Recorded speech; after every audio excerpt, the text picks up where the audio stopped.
ខ្ញុំគ្មានទឹកមិនអាចធ្វើស្រូវបានទេបានហើយឈប់យំទៅនេះប្រហែលដោយសារតែគ្មានភ្លៀងធ្លាក់ហើយមើលទៅមែនហើយប្រឡាយទឹកនៅទីនេះក៏មិនសូវមានទឹកដែរដូច្នេះហើយទើបទឹកមិនហូរទៅដល់ស្រែរបស់ខ្ញុំអញ្ចឹងតបទៅមើលទំនប់ទឹកខាងលើដើម្បីស្វែងរកមូលហេតុជាមួយគ្នាអូនេះស្អីគេហ្នឹងវាគឺជាទំនប់ទឹកមើលទៅពិតជាធំសម្បើមណាស់ខ្ញុំយល់ហើយព្រោះតែរចនាសម្ព័ន្ធទឹកស្អីគេនឹងហើយបានរារាំងទឹកស្ទឹងមិនឲ្យហូរទៅក្រោមបានទេសូមស្ងប់អារម្មណ៍សិនទៅនេះហៅថាទំនប់ទឹកតើអូពិតជាអស្ចារ្យណាស់ផ្នែកខាងលើនៃទំនប់ទឹកមើលទៅមានទឹកច្រើនណាស់ទំនប់ទឹកគឺជាអ្វីទំនប់ទឹកគឺជាសំណង់មួយសម្រាប់ដង្កល់ទឹកស្ទឹងទុកទំនប់ទឹកគឺអាចទុកទឹកស្ទឹងមិនឲ្យហូរនៅពេលដែលមានភ្លៀងធ្លាក់ច្រើនហើយពេលដែលគ្មានភ្លៀងធ្លាក់គឺអាចបង្ហូរទឹកនោះបានឈប់សិនដោយសារតែគេសាងសង់ទំនប់ទឹកទើបធ្វើឲ្យលំហូរទឹកក្នុងស្ទឹងមានការថយចុះអត់ទេមិនមែនអញ្ចឹងនោះទេសូមក្រឡេកមកមើលខាងនោះវិញស្អីគេតើគាត់កំពុងធ្វើអ្វីទឹកចេញមកច្រើនណាស់បរិមាណទឹកគឺអាចគ្រប់គ្រងបានដោយទំនប់ទឹកអូខ្ញុំយល់ហើយហេតុអ្វីកន្លងមកមិនដែលបើកទឹកចេញច្រើនដូចបែបនេះអញ្ចឹងទាំងនេះគឺមកពីគ្មានការកំណត់អំពីការបើកទឹកឲ្យបានច្បាស់លាស់ហ្នឹងណាដូច្នេះយើងត្រូវតែនាំគ្នាគិតពីរបៀបនៃការប្រើប្រាស់ទំនប់ទឹកឲ្យបានច្បាស់ទាំងអស់គ្នា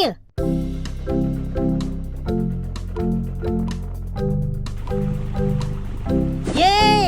ល្អណាស់ឥឡូវមានទឹកហូរមកដល់ស្រែរបស់ខ្ញុំហើយចាប់ពីពេលនេះទៅស្រែរបស់ខ្ញុំអស់ក្តីបារម្ភទៀតហើយនៅឯស្រែរបស់ខ្ញុំក៏មានទឹកច្រើនដែរស្រូវមើលទៅលូតលាស់បានល្អណាស់ទឹកច្រើនណាស់ទុកវាសម្រាប់តែស្រែរបស់យើងប៉ុណ្ណោះហាគិតយកដីទប់ទឹកកុំឲ្យហូរសិនយីហេតុអ្វីបានជាគ្មានទឹកហូរភ្លាមអញ្ចឹងអត់មែនហេតុអ្វីលួចទឹករបស់យើងខ្ញុំមិនដឹងស្អីទេឈប់ទឹកគឺសម្រាប់ទាំងអស់គ្នាត្រូវតែចែកគ្នាបាទខ្ញុំយល់ហើយហាខ្ញុំយល់ពីប្រព័ន្ធធារាសាស្ត្រហើយអ្នកដែលរស់នៅខ្សែទឹកខាងលើពេលប្រើប្រាស់ទឹកត្រូវតែគិតពីអ្នកដែលរស់នៅខ្សែទឹកខាងក្រោម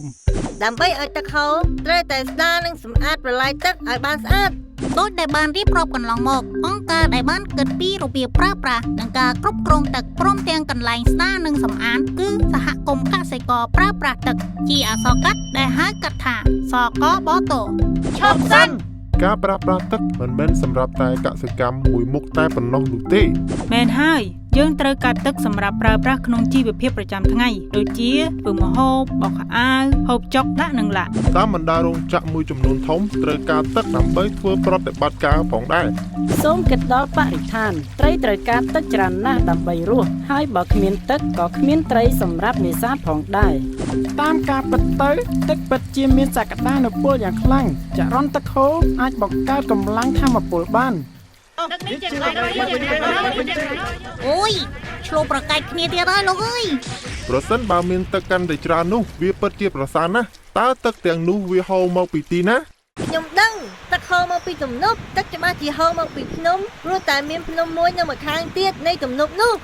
មិនមែនអញ្ចឹងទេទឹកនៅស្រុកខ្មែរយើងខ្ញុំគិតថាហូរមកពីបឹងទន្លេសាបពួកឯងពិតជាមិនដឹងថាបឹងទន្លេសាបនឹងធំប៉ុណ្ណានោះទេ